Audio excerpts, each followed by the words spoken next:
Assalamualaikum warahmatullahi wabarakatuh. Perkenalkan, nama saya Meila Siti Julaiha NB dari Prodi Akuntansi A, nomor NIM 2902150002, dosen pengampu Ibu Dr. Sriwatuni MPD. Pada kesempatan kali ini, saya akan mempresentasikan materi dari Emotional Intelligence.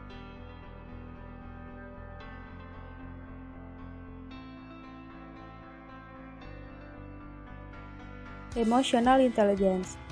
Emotional Intelligence adalah kemampuan seseorang dalam menggunakan dan memahami emosi, baik emosi orang lain maupun emosi diri sendiri, dengan tujuan meningkatkan kesehatan fisik dan mental.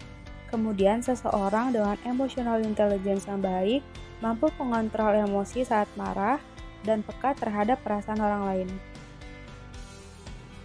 Tujuan mempelajari emotional intelligence yaitu mampu memahami emosi yang dirasakan, mampu merasakan emosi orang lain, dan mampu memilih tindakan yang tepat saat interaksi dengan orang lain karena mengetahui emosi yang mereka rasakan.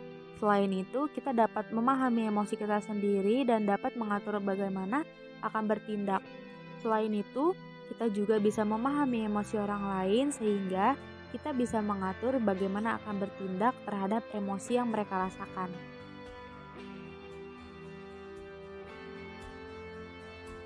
Manfaat memiliki emotional intelligence. Dengan memiliki kecerdasan emosional, akan memungkinkan kita untuk mengenali dan mengatasi situasi sulit sebelum keadaan menjadi lebih sulit. Dengan memiliki kecerdasan emosional, maka kita akan terhindar dari kerentanan terhadap penyakit seperti stres, kecemasan, dan depresi yang dapat mempengaruhi kekebalan tubuh.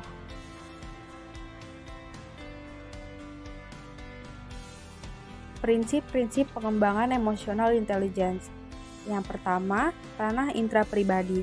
Biasanya disebut sebagai inner self, diri terdalam atau batiniah. Menentukan seberapa mendalamnya perasaan kita, seberapa puas kita terhadap diri sendiri dan prestasi dalam hidup. Lalu, dalam ranah intrapribadi terdapat 5 komponen, yaitu kesadaran diri, sikap asertif atau ketegasan, keberanian, menyatakan pendapat, yaitu kemampuan mengungkapkan perasaan, mengungkapkan keyakinan dan pemikiran yang terbuka dan mempertahankan hak-hak pribadi. Lalu kemandirian, penghargaan diri, dan aktualisasi diri. Yang kedua, ranah antar pribadi. Dikenal sebagai keterampilan berinteraksi yang berperan baik dalam hal bertanggung jawab dan dapat diandalkan, memahami berinteraksi dan bergaul dengan baik dengan orang lain dalam berbagai situasi. Lalu dalam ranah antar pribadi terdapat 3 komponen. Yang pertama, empati, menyadari, memahami, dan menghargai perasaan dan pikiran orang lain. Yang kedua, tanggung jawab sosial, dan yang ketiga, hubungan antar pribadi. Yang ketiga, ranah penyesuaian diri, yaitu kemampuan diri untuk menilai dan menanggapi situasi yang sulit, dapat memahami masalah dan merencanakan pemecahan yang ampuh agar cepat diselesaikan. Lalu ada 3 komponen dalam ranah penyesuaian diri, yaitu pemecahan masalah, mengenali dan merumuskan masalah serta menemukan dan menerapkan pemecahan yang ampuh. Yang kedua, uji realitas, yaitu kemampuan menilai kesesuaian antara apa yang dialami dan apa yang secara objektif terjadi. Dan yang ketiga, sikap fleksibel, yaitu kemampuan menyesuaikan emosi, pikiran, dan perilaku dengan perubahan situasi dan kondisi seseorang. 4. Ranah pengendalian stres, yaitu kemampuan seseorang dalam menanggung stres tanpa harus ambruk, hancur, kehilangan kendali, ataupun terpuruk.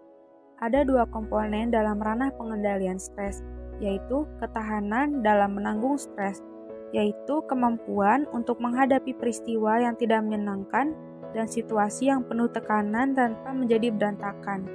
Dan yang kedua, pengendalian impuls, kemampuan menolak atau menunda impuls, dorongan dan godaan untuk bertindak, serta mengendalikan sikap agresif dan selalu tetap sabar. Dan yang kelima yaitu ranah suasana hati umum, yaitu yang berkaitan dengan pandangan tentang kehidupan, kemampuan kita untuk bergembira sendiri atau dengan orang lain, serta rasa kepuasan dan kecewa yang selalu kita rasakan. Lalu dalam ranah suasana hati umum terdapat dua komponen, yaitu kebahagiaan, yaitu suatu kemampuan untuk merasa puas dengan kehidupan kita, bergembira sendirian maupun bersama orang lain, serta selalu bersenang-senang. Lalu yang kedua, optimisme, yaitu kemampuan melihat sisi terang kehidupan dan memelihara sikap positif sekalipun dalam keadaan kesulitan. Hambatan dan tantangan dalam memanajemen atau mengelola emotional intelligence. Dalam hambatannya, terkadang kita merasa malu ketika bertemu dengan orang yang baru atau menghadapi situasi yang baru, lalu tidak dapat menyatakan emosi, padahal menyatakan emosi sangatlah penting, dan terlalu emosional. Lalu frustasi, terkadang kita merasa gelisah ketika kita tidak dapat mengerjakan apa yang kita inginkan dan tidak sesuai dengan harapan. Tidak ada motivasi diri, sukar untuk berempati, kesulitan dalam membina hubungan. Kemudian, tantangan untuk mengelola emotional intelligence, yaitu tantangan untuk mengelola emotional intelligence, yaitu mengekspresikan emosi dengan tepat yang tidaklah mudah. Tetapi jika kita mampu melakukan, hal ini akan sangat berguna. Lalu dasar dari kemampuan mengelola dan mengekspresikan emosi adalah kemampuan berpikir realistis, di mana berpikir secara realistis adalah dapat melihat kenyataan secara tepat.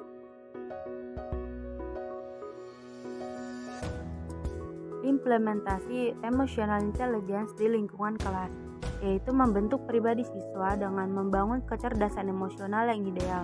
Tidaklah mudah karena perlu kesabaran yang ekstra, kreatif dan ketelitian dari seorang guru.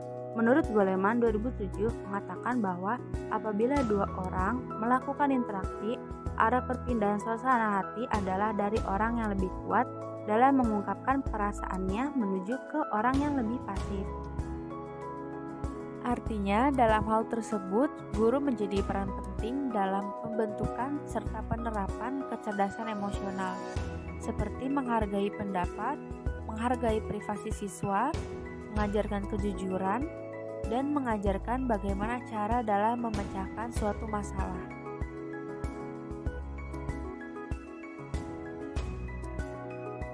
Implementasi emotional intelligence di lingkungan kampus. Kampus memerlukan tatanan pembangunan seperti tatanan negara, yaitu politik, ekonomi, budaya, hukum, dan antar umat beragama agar saling menumbuhkan rasa intelektual yang besar. Contohnya yaitu menghormati mahasiswa dan dosen atas perbedaan suatu agama, suku, dan ras, serta menaati peraturan dan tata tertib pada kampus. Implementasi emotional intelligence di lingkungan kerja. Implementasi diamati dari cara masing-masing orang sesuai kedudukannya dalam menjalankan fungsi dan standar kerjanya masing-masing di perusahaan terkait dengan ilmu pengetahuan yang mereka miliki. Contohnya seperti seorang reporter yang menerapkan ilmu jurnalistik yang didapat selama bekerja di redaksi.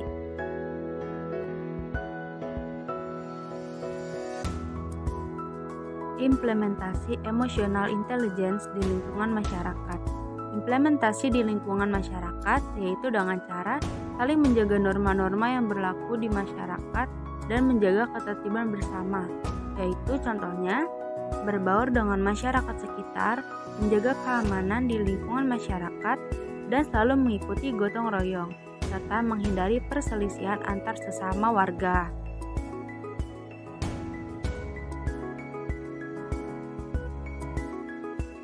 Lalu selanjutnya ada revolusi industri 4.0 and society 5.0. Revolusi industri menggunakan kecerdasan buatan atau artificial intelligence. Dalam penerapannya, kurangnya keterampilan yang memadai, masalah keamanan teknologi komunikasi, keandalan stabilitas mesin produksi, karena revolusi industri dinilai berpotensi dalam mendegradasi peran manusia. Society 5.0 adalah revolusi industri yang dirumuskan oleh Perdana Menteri Jepang yang bernama Shinzo Abe pada Maret 2017 di pameran CeBIT, Hannover, Jerman. Society 5.0 menjadi sebuah solusi dari revolusi 4.0 yang beranggapan bahwa revolusi 4.0 akan menggunakan mesin-mesin berteknologi canggih yang akan menekan jumlah pekerjaan yang dilakukan oleh tenaga manusia. Lalu Society 5.0 diharapkan menciptakan nilai baru melalui perkembangan teknologi canggih dan dapat mengurangi adanya kesenjangan antara manusia dengan masalah ekonomi ke depannya. Sekian presentasi Emotional Intelligence. Mohon maaf apabila ada kesalahan dalam penyampaian materi tersebut. Wassalamualaikum warahmatullahi wabarakatuh.